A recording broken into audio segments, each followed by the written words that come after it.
Hello guys, welcome to my YouTube channel. At for today's video ay kakain kami sa labas ng aking pamilya sa All Home sa Vista Mall. Vista Mall. And then ayun na, akyat na kami sa second floor. Video muna para may remembrance. Ayun sila, nasa unahan. Yun. Wala pa si ate niya. Nauna kami sa kanya. Himos pa daw siya ng time na yan. Nagbibideo rin si Uni. Ito na, papasok na kami sa hallway ng mall. Video ulit. Makita yung paligid. Voice over lang tayo kasi may mga music. Ano tayo?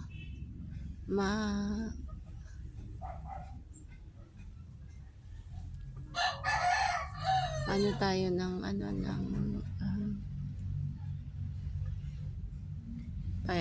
maano tayo ng sa YouTube. Kalimutan ko ano ba yung sasabihin ko. Sige na nga, ayan na nga. Ikot ko muna kayo. Ayan. Ayan, first time ko makapasok dyan. First time ko makapasok ng Vista Mall. For the first time, hindi ko alam kung ilang taon na to na simulang itayo. Pero ngayon lang ako nakapasok dito. 2024 na. Kakain lang kami dyan, kaya kami nagpunta. Kasi mananood kami ng sine after ng aming lunch. Kakain kami ng sine. Kakain kami ng sine. Oh my. Manonood kami ng sine. Sa Kaloka. Kakain ng sine. Manonood kami ng sine sa may SM Dasma. At yun na nga. Upo muna kami. Napagod na ang mga person. Mga na. Masakit na ang tuhod. Yung mga junakis. Ikot-ikot ang peg. Nagwawaki face ba ako? Ayun na nga. At may nagtitiktok pa nga. Nagtitiktok pa si Ate Pai. Uli. Tumigil siya nang nalaman niyang binibidyohan ko siya. Mahiyain pag sa iba. Ako, at yun nga, meron pang tumitilaok na manok habang nag-voice over. Yun, chika-chika with Abu G. May sunburn daw yung mukha niya. Kasi nasa arawan siya nag-work.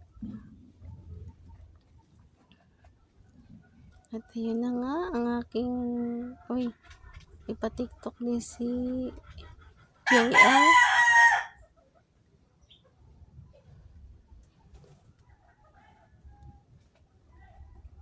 Hindi niya ako maintindihan sa sinasabi ko.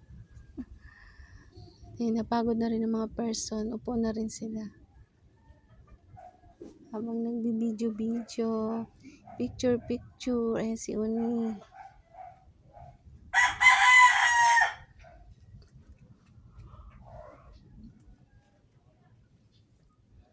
Nga sa Ate Pai, iniikot-ikot pa yung camera ng cellphone niya.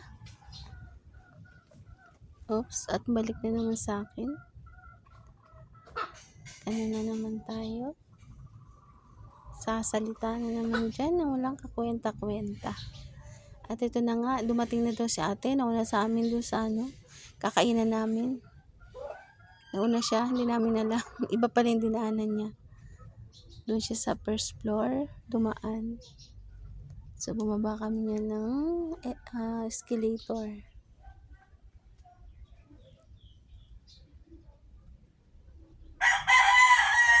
At yun na nga, may tumitilaok pa nga. Ayun na, andyan na doon si ate. Ano na siya, pa-reserve na yun. At ito na nga. Salamat pala, shout out kay ating mabait, ating masipag na nag-serve sa amin ng mga pagkain. Yan. Ay si ate, kaso ayaw niya laging tinutukan ng camera. Kaya kami lang lagi. Sa tipay, tapos na kaming kumain yan, di ko na isinama yung pagkain namin kasi may mga background music din yun. Ito na, palabas na kami ng Vista Mall niyan. Going to SM Dasma. Ayan na, at ayan na nga kami. Quiet Place, pero wala dyan yung Quiet Place. Quiet Place, day 1, yun namin papanoorin. Kasi wala doon sa mga picture sa labas. Di ko alam kung saan banda nakalagay. Nakabili na sila ng ticket. Papunta na kami sa loob. At eto na nga. Isisit na nga. Ayun na. Madilim. Madilim at malamig sa loob ng sinihan. At yun pala. Ngayon ko lang nalaman. May kanya-kanya palang number na yung ticket. So, sunod-sunod. Hindi ka pwedeng umupo sa kahit saan ang gusto. Kung saan yung upuan mo, number na upuan, doon ka upo. Based sa pagkakalagay sa ticket. At ayun na nga. Kapo na kami. Pero hindi pa nagsisimula yung movie. Puro pa commercial. Nainip na si Abu G niyan. Gusto na niya na umuwi. Kakaupo pa lang namin. Gusto niya na umuwi. Naantok na daw siya. minsan lang magaya yung mga anak na magkakasama kami lumabas. Ayun na.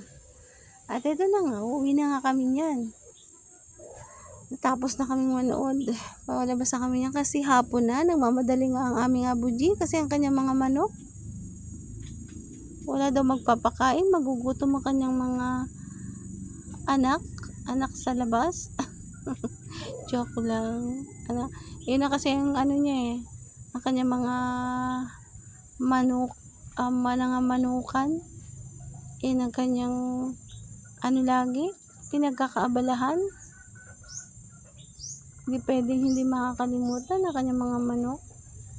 Ay, ito yun na. Dito nagtatapos sa aking vlog. Like and subscribe. Thank you.